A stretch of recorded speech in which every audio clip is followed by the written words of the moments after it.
handphone di kepala saya.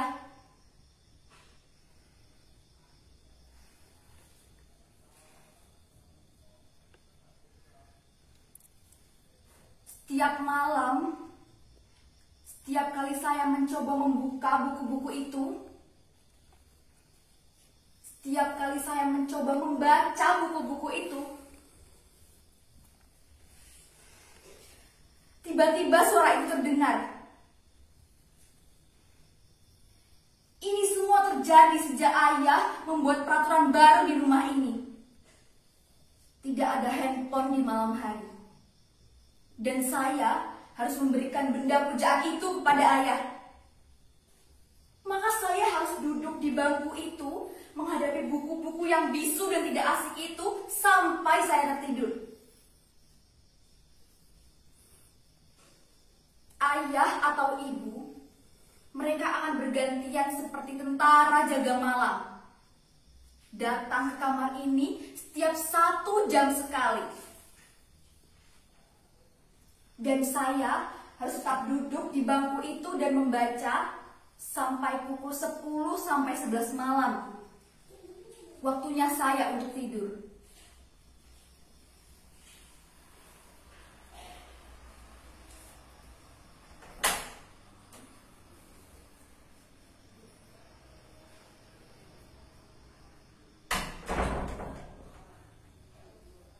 Pintu itu tidak boleh saya kunci sebelum jadwal tidur tiba.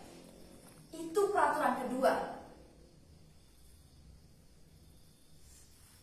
Sebentar lagi, 15 sampai 20 menit lagi, salah satu di antara mereka akan datang ke kamar ini.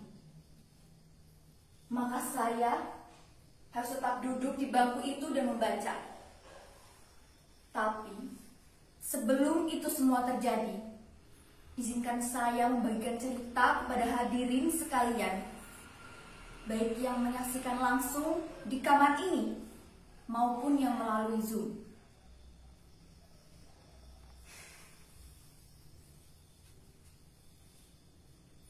Saya bukannya tak mau berusaha, bahkan segala daya dan upaya sudah saya kerahkan untuk terus membaca dengan khusyuk dan bahagia. Bahkan saya sudah memotivasi diri dengan berbagai nasihat yang saya ingat. Kata-kata mutiara, semboyan, pantun, yel-yel penyemangat belajar, hingga kritik tajam para pakar mengenai bahaya kecanduan handphone. Tapi herannya, hal-hal yang digunakan orang untuk memotivasi diri itu tak juga membesarkan semangat saya untuk tetap membaca. Kalaupun berhasil, hanya 10 sampai 15 menit saja. Kemudian menguap.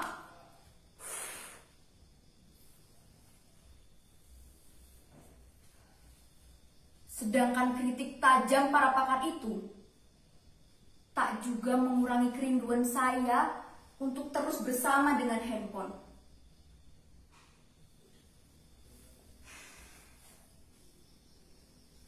Andai saja merubah diri bisa serenyah ceramahan Maria Teguh, mungkin saya tidak akan menderita seperti ini.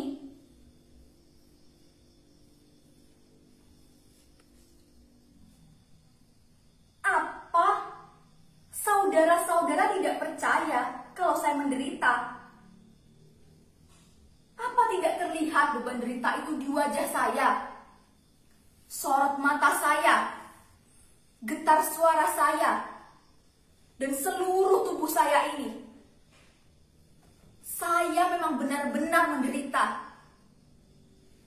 Bahkan, kalau derita ini saya tuangkan ke dalam puisi, saya kira saudara-saudara tidak akan mampu membacanya tanpa menitikkan air mata sedikit pun. Tidak percaya? Saudara-saudara tidak percaya bahwa saya dibully sepi dan dikepung sedih? Sekarang saya tanya, Siapa di antara saudara-saudara yang mau dan mampu berpisah dengan apa yang sudah menjadi bagian dari diri sendiri? Tidak ada kan yang mampu? Begitu juga dengan saya. Sebuah handphone bukan lagi benda biasa.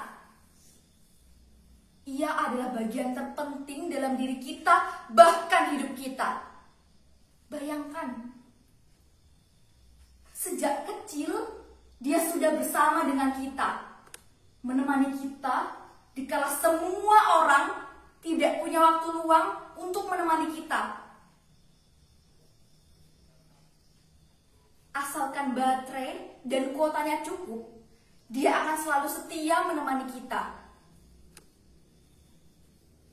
Kemanapun kita ingin bertamasya dan apapun kemauan kita. Bahkan, dia sudah menyimpan nama dan seluruh memori kita dalam dirinya. Dan kita sudah menyimpan password dan kunci pembuka dirinya dalam benak kita. Sebuah simbiosis yang sangat romantis, bukan? Bahkan, kita bisa lebih dekat atau nyaman dengan dirinya daripada dengan sesama kita.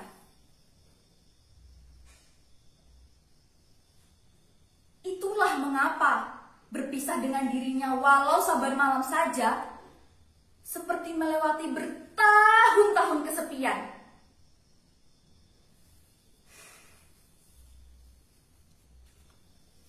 Oh, handphoneku.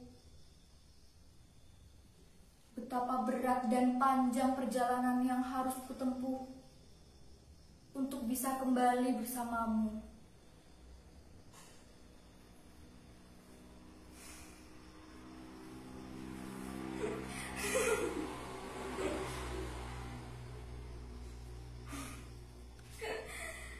Di saat saya baru bisa membaca dan menulis, saya sudah menuliskan nama saya dalam dirinya. Arayan. Saya memang sempat berganti-ganti partner dari handphone satu ke handphone yang lain. Tapi apapun tipenya, sifatnya selalu sama, setia menemani dan melayani. Tak berkurang sedikit pun. Bahkan semakin istimewa.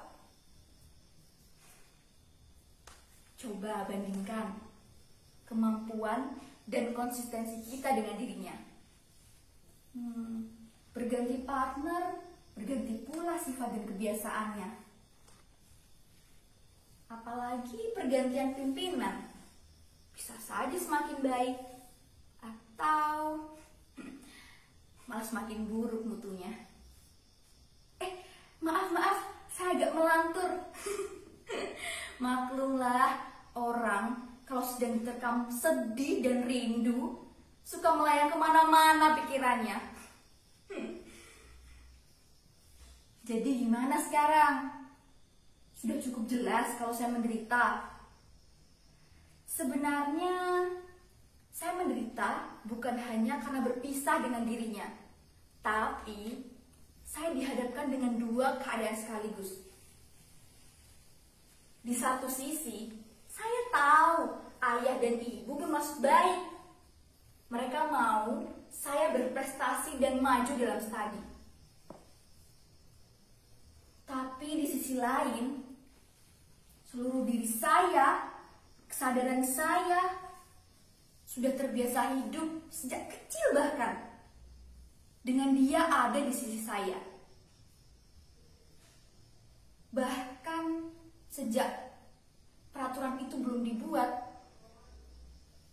saya terbiasa tidur dengan dirinya rebah di dada saya atau persis di sisi saya.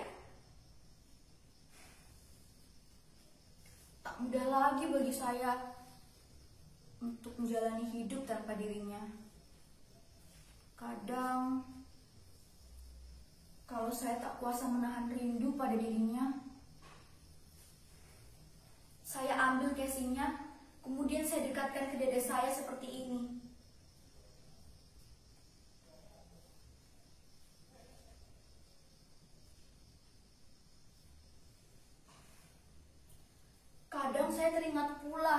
saat dramatis kami. Ketika ia menjadi kritis dan saya dengan panik mencari tempat untuk menambah energinya.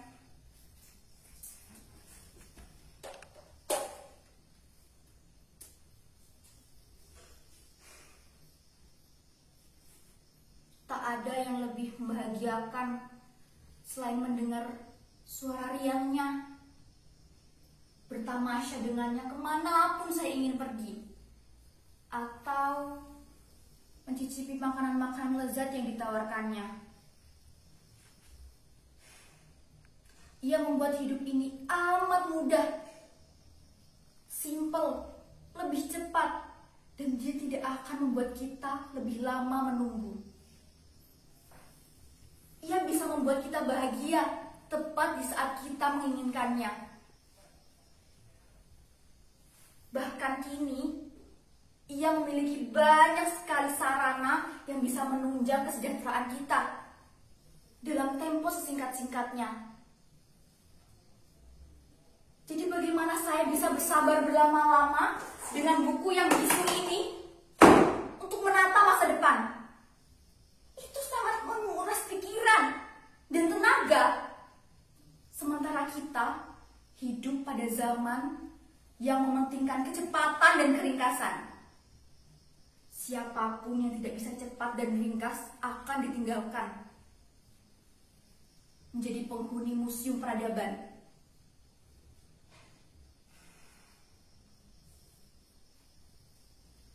Sebenarnya, saya sudah pernah hampir berhasil hidup tanpa bergantung dengan dirinya, kecuali untuk hal-hal yang penting saja.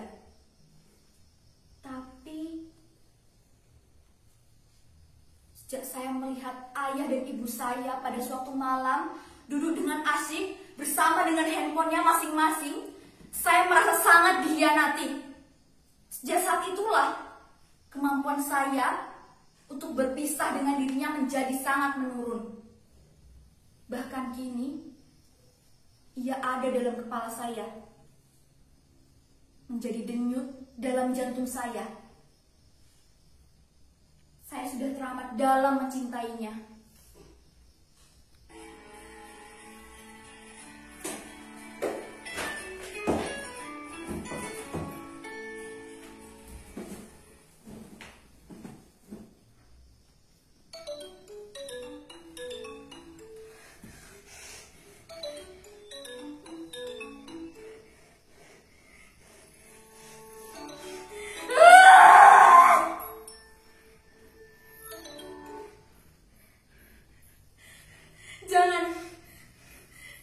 Jangan terlalu dalam mencintainya, atau kalian akan menderita seperti saya.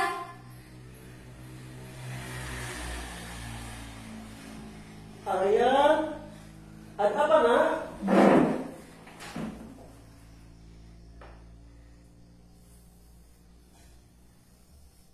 Begitu panjang dan berat perjalanan yang harus saya tempuh. Tapi inilah yang harus saya lakukan untuk bisa mendapatkan kehidupan saya kembali.